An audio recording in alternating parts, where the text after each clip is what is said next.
Vamos a ver si Diego Sass nos trae algunas sonrisas a esta noche. Bien, estamos en campaña política y es una aproximación diferente a el abordaje de la cobertura política a través de el humor escrito que está presente en la prensa uruguaya, incluso antes de que Uruguay existiera, ¿no?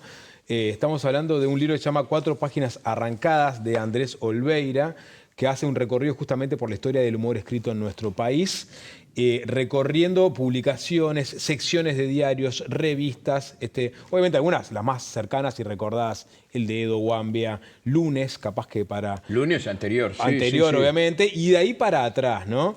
Y se llama 4 páginas arrancadas justamente en recuerdo de esas 4 páginas arrancadas de los manuscritos de Francisco Acuña de Figueroa, el autor del himno nacional, que también escribió La nomenclatura y apología del carajo, estas 73 formas de nombrar al pene, escrito en el siglo XIX y sobre el cual hay diferentes teorías de por qué fueron arrancadas del manuscrito. Entre otras cosas, quizás el propio Acuña de Figueroa, con cierto pudor por haber incursionado en el mundo de la sátira y haber escrito a la vez el himno nacional, bueno, dijo, no, que esto no quede dentro de mi legado. Bueno, a partir de esa historia es que Andrés Olveira desarrolla este ensayo muy minucioso, muy documentado sobre el humor escrito en nuestro país. Y me fui a la Biblioteca Nacional a hablar con él, ¿no? Y a ir al encuentro del manuscrito de Acuña de Figueroa, a esas 4 páginas arrancadas, y es así como comienza esta conversación.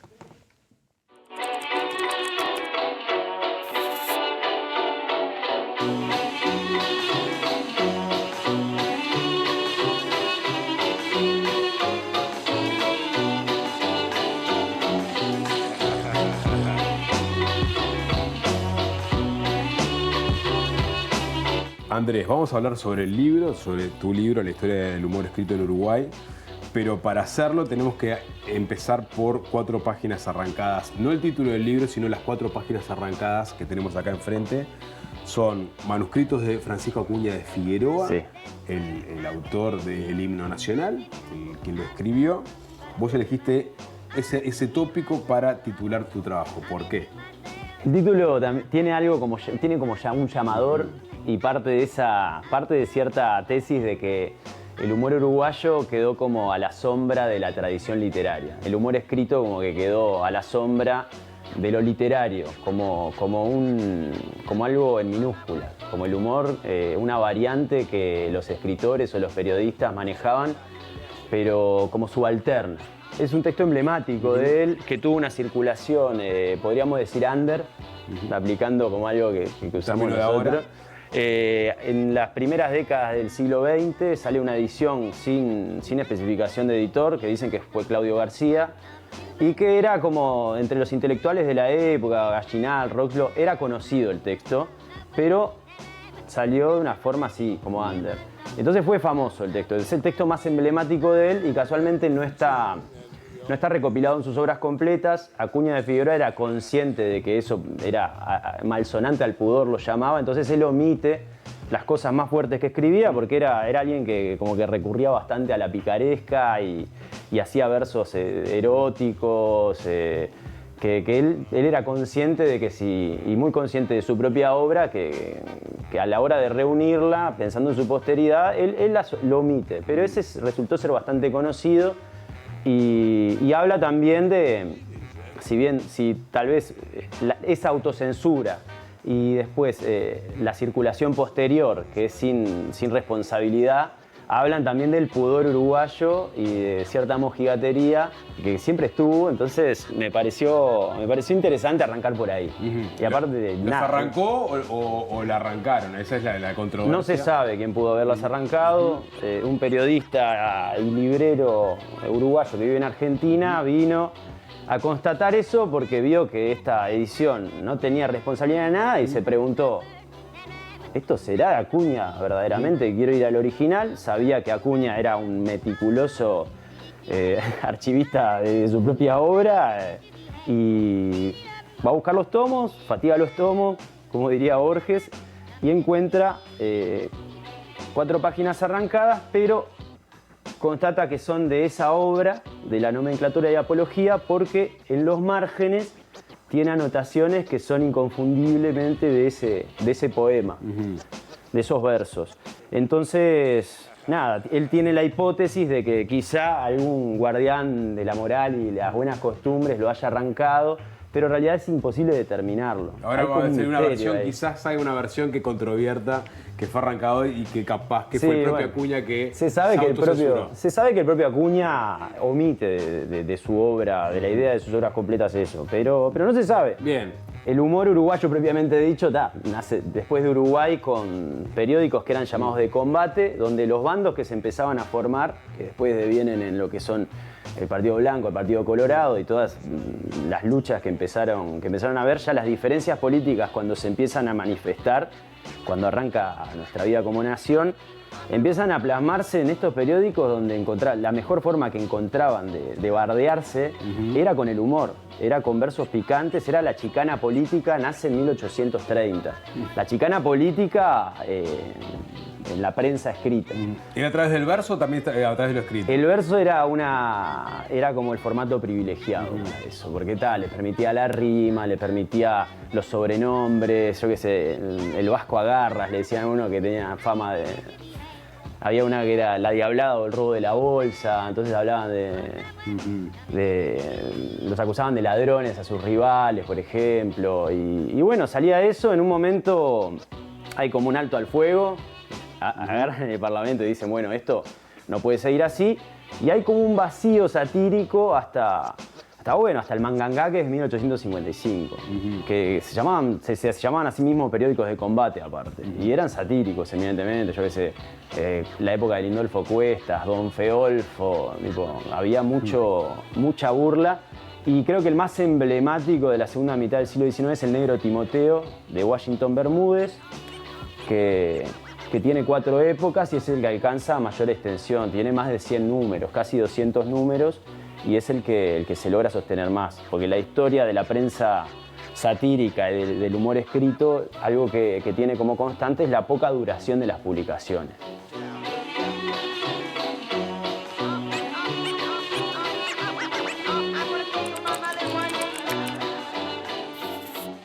Bien, ahí teníamos por un lado la historia de esas 4 páginas arrancadas y también empezamos a recorrer la historia del humor escrito en Uruguay, digamos, contemplado en este libro. Ahora vamos a entrar ya en la segunda parte del siglo XIX, aparece el humor gráfico, vamos a entrar en el siglo XIX, obviamente las guerras civiles, la pacificación, vamos a ir a la década del 50, 60, obviamente va a aparecer Pelo Duro, qué pasó en dictadura, qué pasó con la restauración democrática, aparece El Dedo, hasta nuestros tiempos.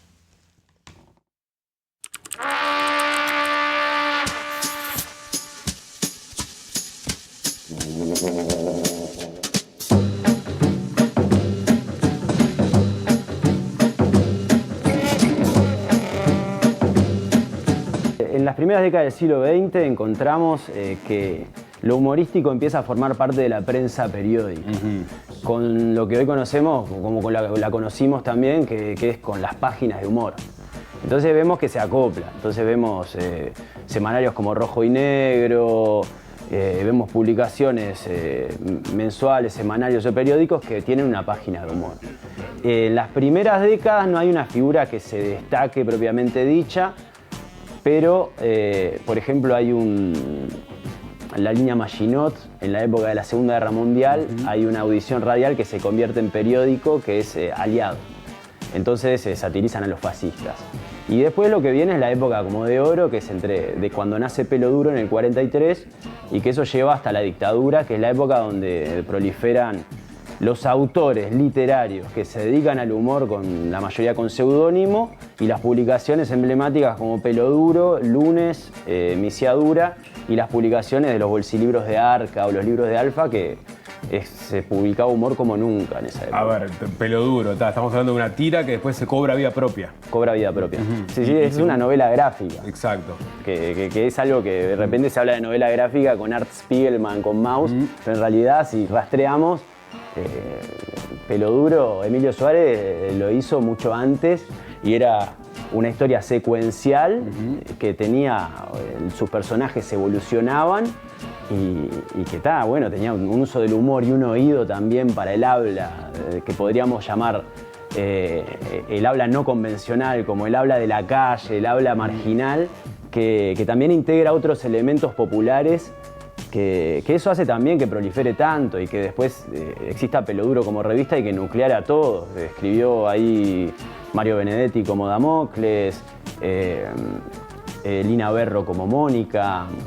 O sea, los personajes eran escritos por... Los personajes también tienen voz escrita, y también en la radio. Por ejemplo, el Pulga tiene sus audiciones, sus comentarios internacionales. Peloduro, el personaje, se encargaba de la política doméstica. Y era todo... Pero cuando decís la radio, o sea, los personajes pasaron a la radio. Pasaron a la radio, sí. Los comentarios internacionales del Pulga están transcritos, pero eso salía en la radio y también salían en la revista. Está, por ejemplo, el humor más político de Peloduro, después el de Misiadura, y Lunes es una variante como un poco más hedonista, porque hay como dos líneas, la línea política comprometida y después la línea más de humor, que ahí entra de repente la picaresca, o podemos asociarlo, si vamos muy atrás, a la nomenclatura y apología del carajo.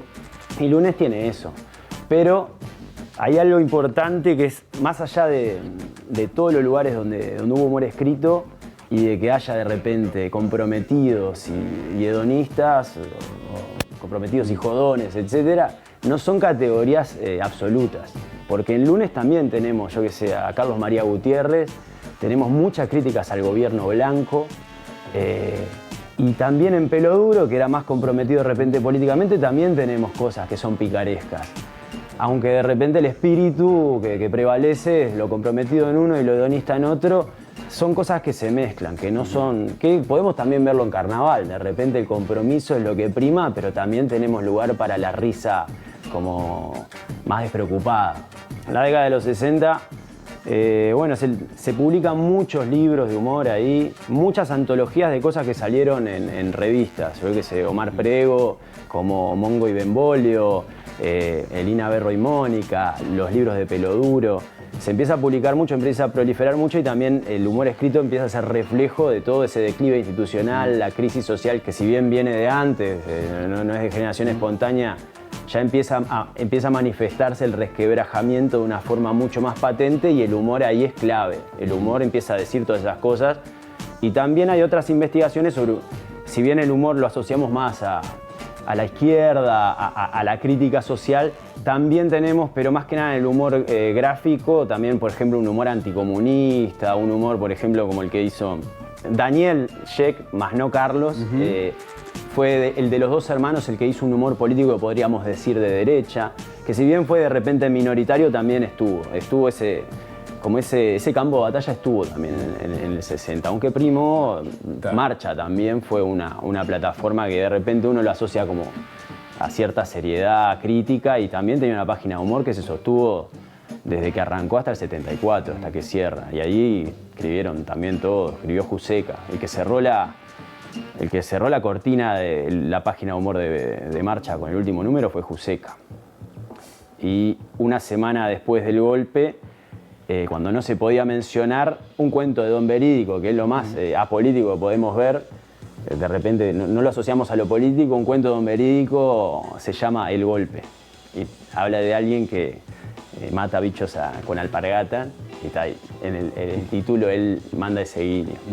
Y bueno, entramos en la dictadura, seguramente se ha achicado la producción de humor gráfico y escrito. Sí, se achica. Sí, se achica. En la parte más... la parte más dura, la parte como la etapa como comisarial, en los primeros años, sí hubo como de repente una menor producción, pero no deja de haber producción. Por ejemplo, sale Firpo con el humor en la escuela. Firpo es el de las anécdotas escolares. El de las anécdotas escolares, bueno, ahí explota Firpo.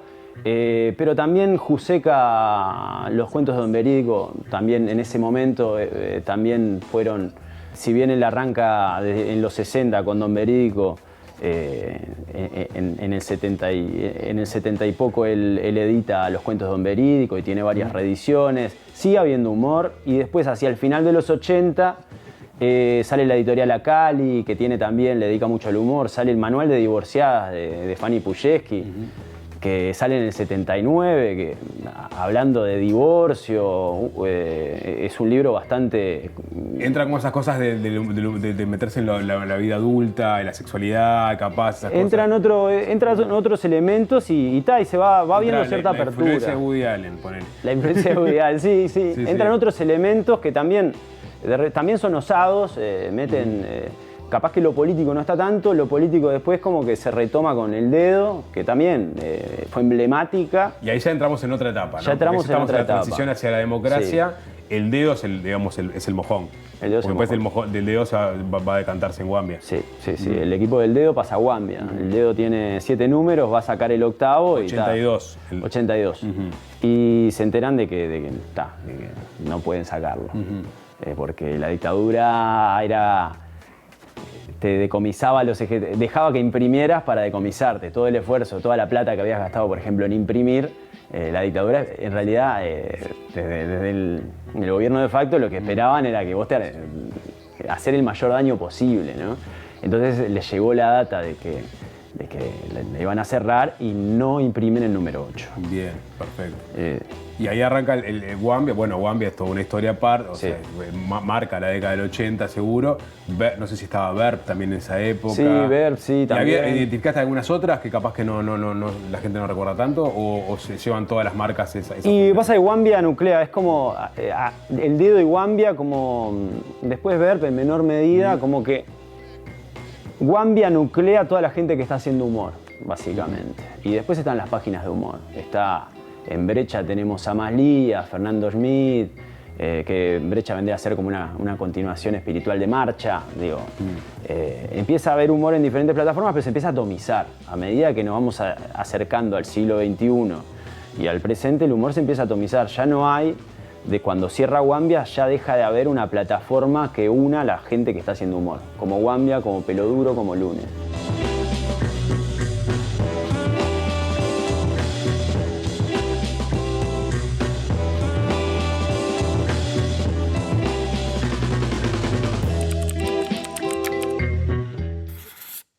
Bien, el libro es mucho más abarcativo, llega Qué hasta buen nuestros trabajo, días. excelente. Es un Trae es 4 ilustraciones páginas, también. trae algunas ilustraciones, hay mucha transcripción del humor escrito, porque es en definitiva sobre eso, ¿no? Si bien aparece el humor gráfico ahí también, pero llega hasta nuestros Está días. muy bueno, se ve el libro, está muy Sí, bueno, es muy uniforme. bueno, sí. Recordanos quién es el... Andrés Olveira es su autor. 4 páginas arrancadas se llama el libro, es un volumen interesante. El que hablaba contigo es el autor. Andrés Olveira, Sí. exactamente. Y Tajante es la editorial. Es escritor, investigador. Él es escritor, no tengo su currículum acá, pero sí, y bibliotecólogo, es una persona que trabaja en el mundo de los libros también. Nada, se los recomiendo para los que les interese la historia política, y la historia política mirada desde un punto de vista quizás no tan concurrido. Bueno, hemos recorrido a través de las últimas décadas especialmente muchos de los nombres que son familiares y que en ese momento generaban una cantidad de reacciones en la gente. Eran netamente populares. El ¿no? Dedo de Guambia fue uno a continuación del otro, ¿no? Sí. Fue un fenómeno indescriptible. O sea, Sí. para el que no lo vivió en aquel momento de dictadura, primer año ahí, Sí. los años finales de la dictadura, fue con Antonio Davecides, que hay que recordarlo, Sí. ¿no? Que fue su gran impulsor y que dio cabida a una generación entera de dibujantes. Ahí aparecieron humoristas. Incluso periodistas también, ¿eh? Sí. Incluso periodistas. Antonio me contaba, a propósito de las entrevistas en Guambia, que eran unas entrevistas también muy conocidas, muy famosas. sí. Perdieron todos los casetes. Se fueron llevando los casetes de a uno por un lado, otro por el otro. Perdieron todos. Incluso creo que Antonio, bueno, me pueden rectificar, por supuesto, y vendré y diré que no es así. Creo que perdió la colección íntegra de Guambia. Porque yo un día le dije, Antonio, ¿no te dio por editar los reportajes? Porque tienen una vigencia muy grande, eran los tiempos duros acá en este país. Teníamos, yo en particular con otro grupo de gente, una interrelación muy grande porque Antonio y la gente de todo su entorno estaba muy vinculado a la revista Opción primero y al semanario Aquí después. O sea, se armaba en la imprenta CBA, que era la imprenta de él. Gran diseñador gráfico. Y después nos mudamos al Guambiódromo, de lo que hoy soy el Sí. Guambiódromo. Ahí nos cruzábamos.